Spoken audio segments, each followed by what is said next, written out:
I gotta make this fast, but for all of y'all who are saying that no matter how awful a person Charlie Kirk was, he didn't deserve to suffer or die, you know, he has a family, etc.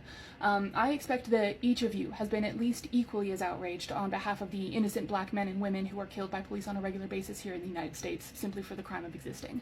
I expect to see that each of you has had that same energy for the 64,000 Palestinian civilians who've been murdered by Israel in the last 2 years, 70% of whom were women and children.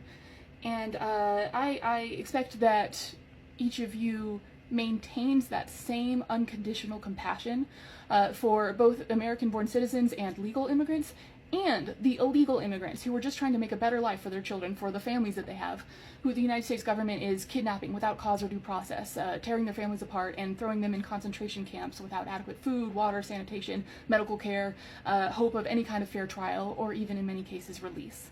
And I'm one of the many people who has pointed out that Kirk has said that gun deaths are just an unfortunate sacrifice that we have to make for the privilege of continuing to suck off the NRA's AK-47. And even then, I'm not actually celebrating the violence against him, although I can understand why some people would.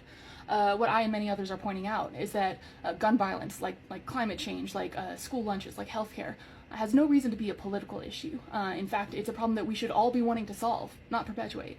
And so that's why when people like Charlie Kirk advocate against responsible gun ownership, they're not just advocating against the safety of all the American kids that they're happy to offer up as sacrificial lambs.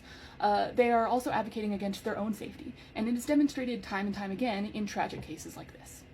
If you are perfectly happy and content for some people to suffer certain misfortunes, there's nothing stopping those misfortunes from happening to you.